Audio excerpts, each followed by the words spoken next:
শুভ সকাল বন্ধুরা, তোমরা কেমন আছো? আশা করি তোমরা ভালো আছো, সুস্থ আছো। আমরাও ভালো আছি। আর এ দেখো, সকালবেলায় উঠেই না আগে বিছানাটা ভালো করে গুছিয়ে নিচ্ছি। কাজকর্ম কিচ্ছু হয়নি, সবই পড়ে আছে। আর কি করব, তাহলে ভাবছি যে আগে বিছানাগুলো তুলে নিই। ছেলে উঠে পড়েছে, ছেলে শুয়েছিল, একটু বেলা অবধি শুয়ে থাকে। আসলে রাত্রে তো ঘুম হয় না, ওই জন্য একটু সকালের দিকটা একটু শুয়ে থাকে। তো আমার বড়মশাই উঠে পড়েছে, বাইরে দুজনেই চলে গেছে ব্রাশ করতে। আর আমি বলছি তাহলে বিছানাগুলো এই তালে তুলে নিই, দিয়ে কাজকর্ম সব করব। কিচ্ছু এখনও হয়নি, ঝাঁটপালা কিচ্ছু দেয়া হয়নি।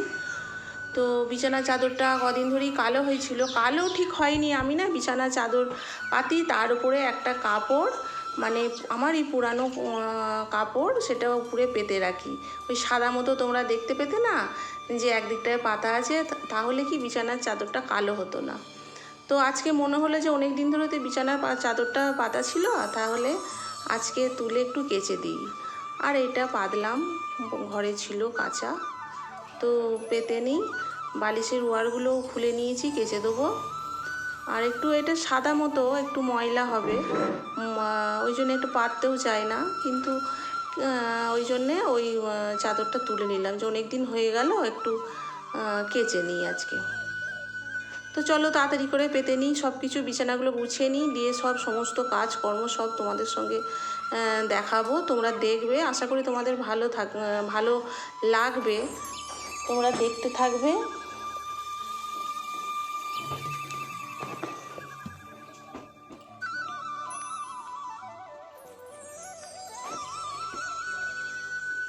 বালিশের ওয়ারগুলোও পরিয়ে নিচ্ছি।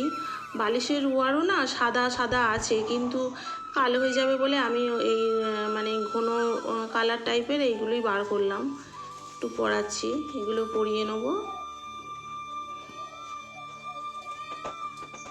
বিছানাগুলো অন্যদিন তুলতে পারি না, ছেলে শুয়ে থাকে তো একটু বেলা হয় উঠতে, ওই জন্যে আজকে উঠে পড়েছে বলে আমি তাহলে সুন্দর করে গুছিয়ে নিই, দিয়ে তারপর কাজকর্ম সব কিছু সেরে তারপরে রান্নাঘরে যাব, একদম স্নান টান করে তারপরে যাব।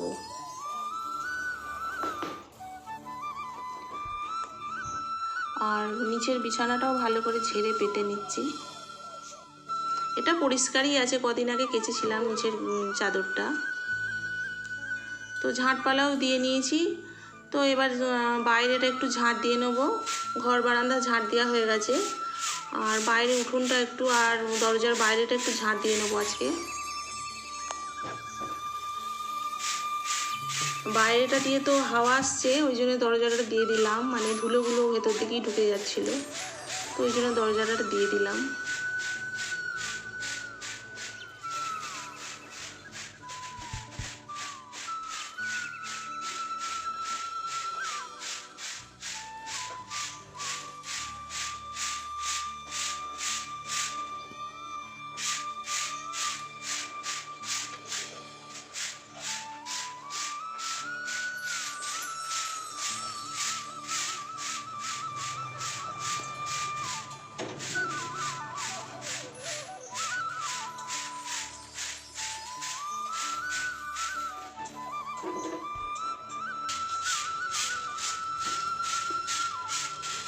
আর বাইরেটাও একটু ঝাঁট দিয়ে নেবো।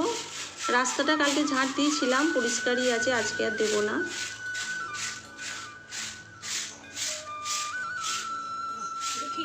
আর ওই পাড়ার এক কাকিমা গেল, যে ওই ফুল তুলতে গিয়েছিল, ঠাকুরকে দেবে ফুল তুলতে গিয়েছিল, ওই জিজ্ঞেস করছে কাজ হচ্ছে বৌমা? আলা হ্যাঁ, ওটাই বলছিলাম। তো ঝাঁট তো দেওয়া হয়ে গেছে, আর রান্নাঘরও দুয়ারও আমার মোছা হয়ে গেছে, তারপরে আমি ঝাঁট দিতে এসেছি এখানে। আর এদিকে একটু জল দিয়ে দেবো দরজার গোড়ায়।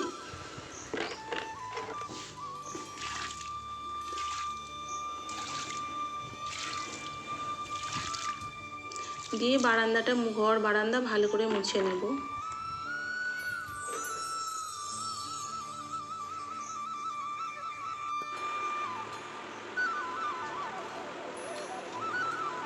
ঘর দুটো মুছে নিয়েছি আগে, দিয়ে তারপরে বারান্দাটা মুছছি। আর একটু তাড়াতাড়ি করেই করছি, তারপরে তাড়াতাড়ি করে ইয়েটা করানো আছে, ওই জন্য একটু তাড়াতাড়ি করেই হচ্ছে। তো মুছে নিই তাড়াতাড়ি ঝটপট করে। আর পুরো বারান্দাটা তো মোছা রোজ তো দেখানো হয় না তোমাদের, তো আজকে একটু দেখাচ্ছি পুরোটা।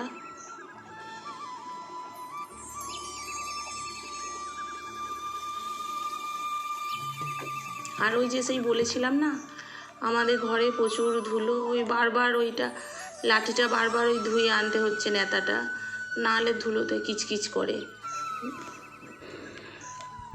ধুলো বালি, আমাদের রাস্তার ধারে ঘর তো প্রচণ্ড ধুলো হয়, যে বারবার ধুতে হচ্ছে ওটাকে গিয়ে।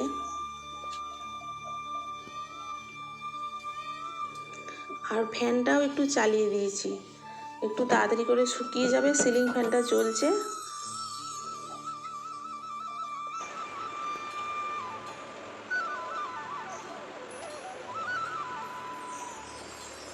আর ঘরে তো বন্ধুরা আমরা কেউ শুই না, ছেলেও শোই না, আমরাও শুই না, ঘরে প্রচণ্ড গরম। সে একদিন বললাম না যে প্রচণ্ড গরম, আমরা বারান্দাতেই সবাই শুই। বারান্দাটা একটু বেশ ঠান্ডা মতো একটু লাগে দুপুরের দিকে, আর এই ঘরেতে একদম শুতে পারি না, প্রচণ্ড গরম পড়ে।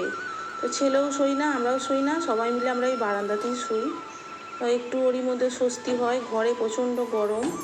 তো দেখো বলতে বলতে আমার ঘর বারান্দা মোছাও হয়ে গেল, আর মুছে ফেললাম সবই। আর এদিকে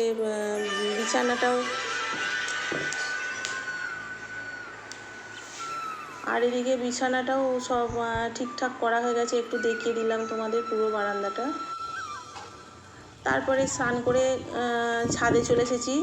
ওই যে বিছানার চাদর নাইটি এসব ছিল পরনের, এগুলো সব কাচলাম, তো কেচে শুকুর দিচ্ছি। আর আজকে একটু শাড়ি পরলাম, ইচ্ছা হলো যে শাড়ি পরলাম, দেখি কতক্ষণ থাকতে পারি। শাড়ি পরলে মনে হয় যেন বেশি গরম করছে নাইটির চেয়ে, তো পরলাম। এখন মন হলে পরে আবার ছেড়ে ফেলবো, দিয়ে আবার পরে কি কালকে কেচে ফেলবো, যা একটা হবে।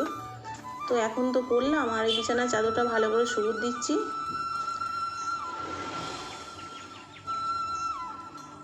তো আজকে সব কাজকর্ম সেরে কাচাকুচি স্নান করে তারপরে রান্নাঘরে যাব। আর এই হাওয়া দিচ্ছে তো, কীভাবে একটু হাওয়া দিচ্ছে এখন, তো একটু ক্লিপগুলো দিয়ে দিচ্ছি, না হলে হাওয়াতে না জড়ো হয়ে যাবে, শুকাবে না, তো একটু দিয়ে দিলাম। আর এদিকে একটু চুলটা আঁচড়ে নিচ্ছি, একটু সিঁদুরও করে নিলাম, দিয়ে রান্নাঘরে যাচ্ছি। রান্না বান্না তো এবার করতে হবে। আর একটু তোমাদেরকে আমার নিজেকে একটু দেখালাম, একটু তো দেখানো হয়নি, কাজ বাজ সেই থেকে করে যাচ্ছি। তো চলো এবার রান্নাঘরে দেখি, একটু চা করব, চা খাবো।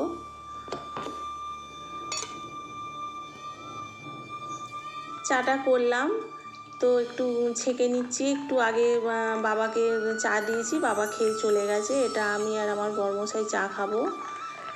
তো তার জন্যে চাটা একটু গরম করে একটু ছেঁকে নিচ্ছি।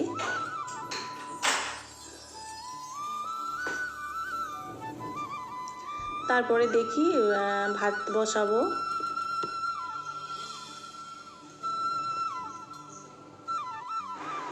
আর এদিকে বসিয়েছি, ডেস্কিতেই ভাত চাপেছি, হাঁড়িতে আজকে চাপাইনি, কালকে হাঁড়িটা মেজেছিলাম, তাই পরিষ্কার আছে, থাক তাহলে এতেই চাপিয়ে দিই।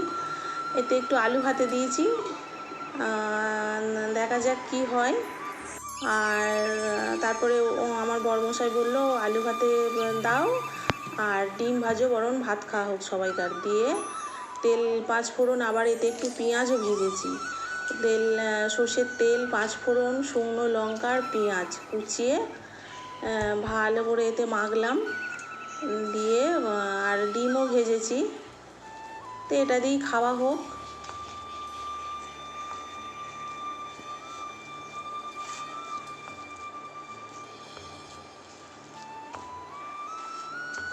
এরমভাবে আলু ভাতে মাখলে না খেতে খুব ভালো লাগে বন্ধুরা। এই পেঁয়াজ কুচিয়ে ভেজে খুব সুন্দর লাগে, শুকনো লঙ্কা দিয়ে খুব ভালো লাগে খেতে।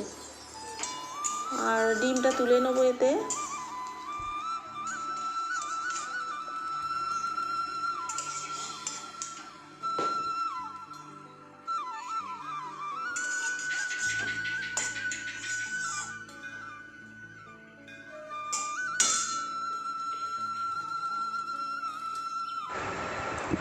তারপরে এদিকে তো রাত হয়ে গেছে বন্ধুরা, তো আজকে তো আর কিছু রুটি করিনি, বললো রুটি খাবো না গরমে।